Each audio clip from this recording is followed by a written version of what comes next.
오늘 새벽에 우리에게 주신 말씀은 잠언 22장 13절에서 16절까지의 말씀입니다. 우리 같이 한 목소리로 읽겠습니다. 게으른 자는 말하기를 사자가 밖에 있은즉 내가 나가면 거리에서 찢기겠다 하느니라. 음료의 입은 깊은 함정이라. 여호와의 노를 당한 자는 거기 빠지리라. 아이의 마음에는 미련한 것이 얽혔으나 징계하는 채찍이 이를 멀리 쫓아내리라. 이익을 얻으려고 가난한 자를 학대하는 자와 부자에게 주는 자는 가난하여질 뿐이니라. 아멘. 할렐루야. 오늘 주예전에 나온 여러분들에게 하나님의 사랑과 은혜가 가득하기를 소망합니다. 우리는 하루에도 수천 번의 선택을 하고 살아갑니다. 일어날지, 더 누워있을지, 새벽 기도를 갈지 말지, 밥을 먹을지 말지 여러 가지 선택들을 하는 것이죠. 빌 하이베이스의 인생 영역이란 책에 보면 그러한 사람이 꼭 필요한 것이 지혜라고 이야기합니다. 지혜는 지혜로운 자와 미련한 자가 있고 또 게으른 자와 부지런한 자가 있다는 것이죠. 그러한 선택을 하는데 꼭 필요한 것이 이 지혜라는 것입니다. 우리가 오늘 또 무수한 선택의 기로에 섰을 텐데 그때마다 하나님 주신 지혜를 가지고 우리 인생이 아름답게 경영해 나가는 그런 저와 여러분 될 수 있기를 축복합니다.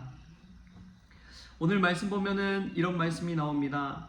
게으른 자는 말하기를 사자가 밖에 있은즉 내가 나가면 거리에서 찢기겠다 하느니라. 여러분 이 말을 한번 곰곰이 생각해 보면 집 방문을 열고 나가면은 사자가 있을 확률이 얼마나 될까요?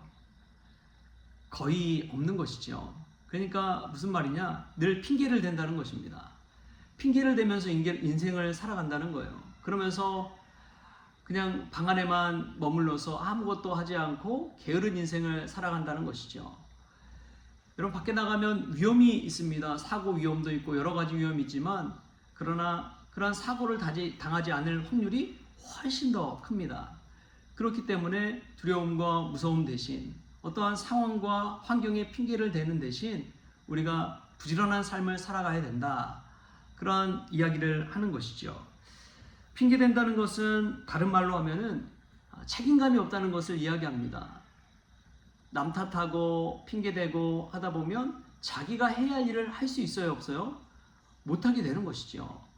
매일매일 출근하고 해야 할 일들이 있는데 핑계를 대고 이상한 상황에 놓여 있다 이야기하면서 그 자리에 머물러만 있다면 아무것도 이루어질 수가 없는 것이죠. 믿음 생활하면서도 그런 분들이 있습니다. 자신의 삶에 자기도 모르게 영적인 게으름이 찾아와서 상황이 안 돼서 여건이 되지 않아서 순종할 수 없습니다. 하나님 말씀대로 살 수 없습니다. 그렇게 고백하는 이들이 있습니다. 그런데 가만 보면 본인이 하고 싶은 것은 해요, 안 해요? 다 하더라고요. 뭐 놀러 갈 거 다 놀고 먹을 거 다 먹고 살 거 다 사고 그러면서도 자신의 영적 게으름은 깨닫지 못하고 핑계대며 사는 것이죠. 오늘 이 잠언의 말씀은 그러한 우리의 모습을 꼬집어주고 깨닫게 해주는 것입니다. 여러분 핑계대지 마십시오. 밖에 사자가 있는 것 절대 아닙니다. 우리 스스로가 두려움을 만들고 그러한 상황을 만들어가고 우리의 생각 자체가 우리를 가두어가고 있는 것이죠. 그것을 깨고 지혜롭고 또 부지런한 삶을 살아가는 그런 저와 여러분 될 수 있기를 바랍니다. 또 보면은 14절에 이런 말씀이 나옵니다. 음료의 입은 깊은 함정이라 여호와의 노를 당한 자는 거기 빠지리라.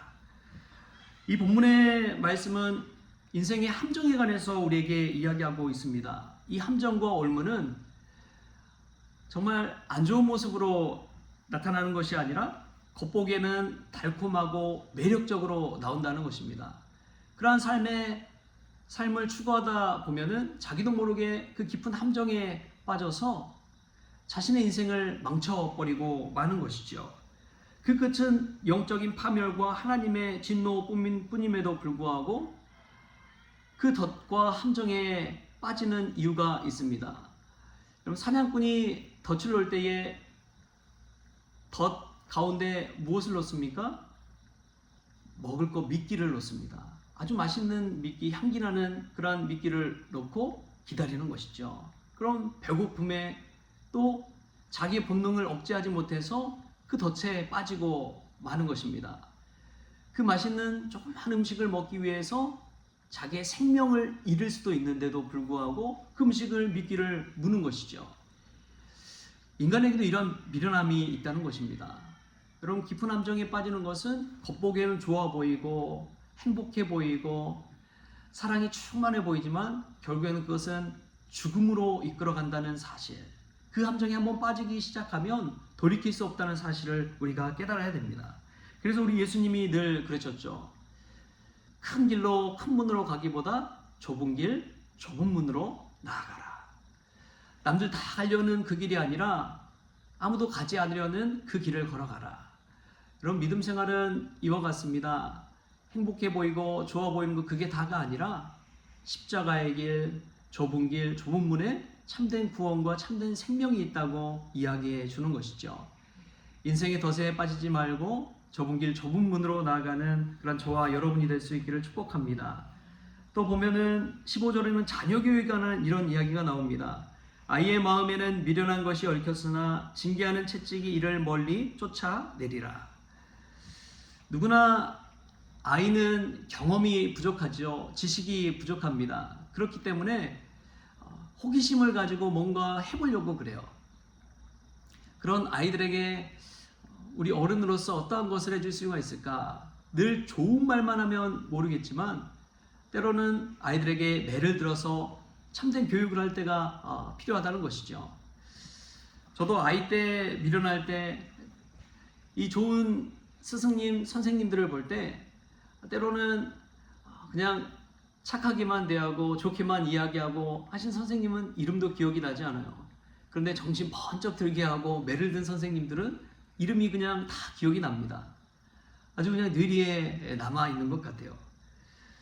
이처럼 우리가 우리 마음판에 새겨지는 이 말씀들은 때로는 사랑의 하나님 하지만 공의로우신 하나님의 그 말씀, 메시지를 우리 가슴에 품어야 될 때가 있습니다. 예전에 읽은 책 중에 이런 책이 있어요. 공부는 내 인생에 대한 예의다 라는 그런 책을 읽은 적이 있습니다. 거기에 보면은 재미교포 2세인 이영진이란 학생에 관한 이야기가 나옵니다. 그는 미국 최고의 고교생으로 뽑혔고 자랑스러운 한국인 상도 받았습니다. 그가 아이비리그 9개 대학에 동시에 합격을 하고 또 수많은 이들에게 공부에 대한 도전을 주었는데 그가 어떻게 그러한 공부를 할 수 있었느냐? 그는 how에 대해서 생각하지 않고 늘 why에 대해서 생각했다는 거예요. 어떻게 공부할지를 생각하기 이전에 내가 왜 공부를 해야 되는지에 대해서 깊이 생각했다는 것입니다. 여러분, 신앙생활도 마찬가지입니다. 내가 어떻게 신앙생활할지, 어떻게 성공할지 이게 아니라 내가 왜 신앙생활을 해야 되지? 내가 왜 인생을 살아야 되지? 삶의 목적이 분명한 사람은요, 하지 말라고 해도 그 일을 해요. 왜냐하면 자신의 존재감과 정체성이 거기에 있기 때문에 그렇습니다. 그래서 목적 있는 삶을 살라고 그러잖아요. 그것은 why에 대한 물음의 답을 알고 있기 때문에 그렇습니다. 우리가 왜 기도를 해야 되는지, 왜 말씀을 들어야 되는지, 왜 하나님 앞에 나와야 되는지, 왜 하나님의 뜻대로 살아야 되는지 이거에 대한 분명한 답이 있다면 우리가 신실하게 하나님 앞에 나와 기도하고 말씀대로 살기 위해 몸부림칠 수밖에 없는 것이죠. 그러나 인생을 살아가면서 어떻게 살아야지 좋은 삶일까 이것을 고민하는 사람은 늘 답을 잃어버립니다. 늘 왔다 갔다 하고 이랬다가 저랬다가 하는 삶을 사는 것이죠. 오늘 자녀들에게도 어떻게 할지를 이야기하기 이전에 왜 인생을 살아야 되는지, 왜 공부를 해야 되는지, 왜 하나님을 믿어야 되는지를 알려줄 줄 아는 그런 지혜로운 저와 여러분이 될 수 있기를 바랍니다. 마지막에 보면 이런 말씀이 나와요. 우리 16절 말씀 같이 한번 읽어보겠습니다. 이익을 얻으려고 가난한 자를 학대하는 자와 부자에게 주는 자는 가난하여질 뿐이니라. 아멘. 이것은 잠언의 단골로 나오는 메시지입니다. 정의와 공의로 살라는 말이죠. 가난한 자를 학대해서 얻는 부는 모래성을 쌓는 것과 같다는 것이죠. 여러분 누군가에게 해코지하면서 어떤 이득을 취했다. 그렇게 됐을 때 해코지당한 사람을 통해서 좋은 말이 나갈까요? 안 나갈까요? 불보듯 뻔합니다. 안 좋은 소문이 퍼지기 마련이에요. 그럼 신뢰를 잃게 되고 그가 하는 모든 일들에 제약을 얻기 마련입니다. 잠깐의 이득을 취하기 위해서 행했던 그 불의, 그 폭력이 나중에는 자신의 인생을 완전히 망가뜨려 버리고 자신의 앞길을 막는 그러한 담이 되는 것이죠. 그런 사실을 알지 못하고 눈앞의 것만 이득만을 바라보며 살 때 그런 무너진 인생, 모리선과 같은 인생이 되는 것입니다. 또한 부자에게 주는 자는 가난할 뿐이니라 라고 말하는 이 말씀을 생각해 볼 때 여러분 인생에 힘 있는 사람 또 능력 있는 사람 의지하는 거 참 중요하죠.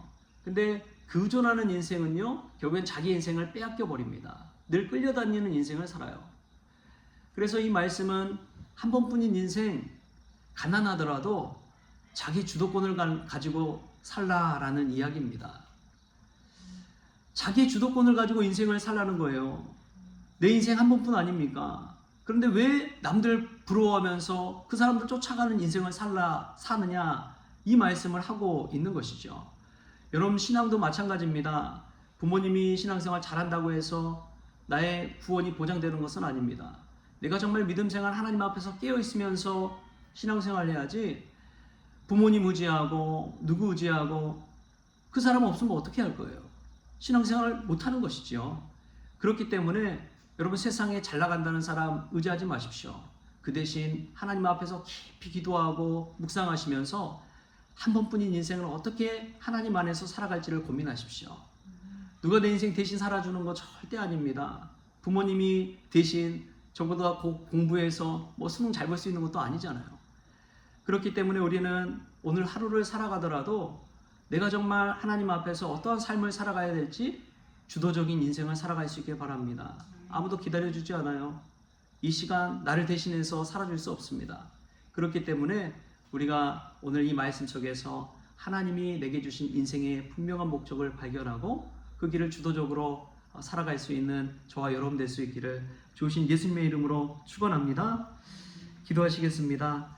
하나님 아버지 오늘 주신 이 잠언의 말씀과 지혜를 가지고 살기를 원합니다. 게으름과 핑계를 버리고 살게 하여 주옵소서. 부드러운 또 보기 좋은 죄악의 함정을 멀리하게 하여 주옵소서. 또 하나님의 훈계를 달게 받게 하시고 불의한 이익이 아니라 공의와 정직을 쫓아 사는 인생이 되어지게 하여 주옵소서. 무엇보다도 한 번뿐인 인생 하나님께서 주신 이 생명을 주도적으로 또 하나님 믿는 믿음 안에서 왜 살아야 되는지를 늘 고민하며 살아갈 수 있도록 주님께서 오늘 또 저희들에게 지혜를 덧입혀 주옵소서.